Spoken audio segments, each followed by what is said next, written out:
AI ဗီဒီယိုမလုပ်တတ်ကြဘူးလားလိုက်ကြည့်ငါလုပ်ပြမယ်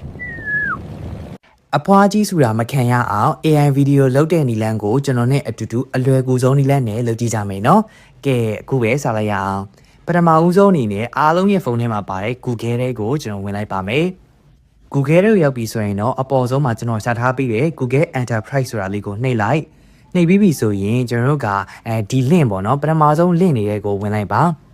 link နဲ့ရောက်ပြီဆိုရင်တော့စာပြပြလေးရှိတယ် start 30-day trial ဆိုတာရှိတယ်အကောင့်ကိုနှိပ်လိုက်ပါခင်ဗျာအကောင့်ထည့်ခိုင်းတာလည်းရှိမယ်ဆိုတော့အကောင့်ထည့်ခိုင်းနေဆိုရင်တော့ကိုယ့်အကောင့်ကိုထည့်လိုက်ထည့်စရာမလိုဘူးဆိုရင်တော့မထည့်လည်းရပါတယ်ဒီလိုအဆင့်ရောက်လာပြီဆိုရင်တော့ကျွန်တော်ပြပေးထားတဲ့ခလုတ်လေးကိုနှိပ်လိုက်ပါပြီးရင်အောက်ဆုံးကစာကြောင်းလေးကိုနှိပ်လိုက်ပါ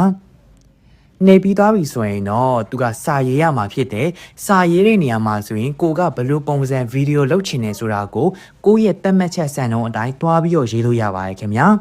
စာရေးနည်းမသိဘူးဆိုရင်လည်း comment တွေမှာရေးခဲ့ပေးပါဒါဆိုရင်တော့ကျွန်တော်ဖန်တီးခြင်းတဲ့ဗီဒီယိုပုံစံကိုကျွန်တော်ရေးလိုက်ပြီးရေးပြီးပြီဆိုရင်မြားလေးနှိပ်ပြီးတော့ပို့လိုက်ပါမယ်ခင်ဗျာဒီအဆင့်မှာဆိုရင်တော့ internet line ပေါ်မူတည်ပြီးတော့မြန်တာနှေးတာလည်းကွာနိုင်ပါတယ်ဒါကြောင့်နှေးတယ်ဆိုရင်တော့ခဏလောက်စောင့်ပေးလိုက်ပါစောင့်ပြီးသွားပြီဆိုရင်တော့ရပါပြီ ချမီမာ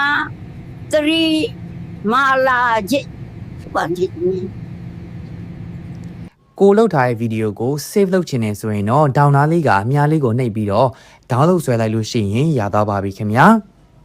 ကဲအားလုံးလည်း AI ဗီဒီယိုလုပ်တဲ့နီလန်းကိုအလွယ်ကူဆုံးနီလန်းနဲ့လုပ်တတ်သွားကြမယ်လို့ထင်ပါတယ်လုပ်လို့ရလားဆိုတာကိုလည်း comment တွေမှာရေးခဲ့ပေးကြလို့ရပါတယ်အကယ်၍သိချင်တာရှိရဆိုရင်လည်းမေးမြန်းခဲ့လို့ရပါတယ်ခင်ဗျ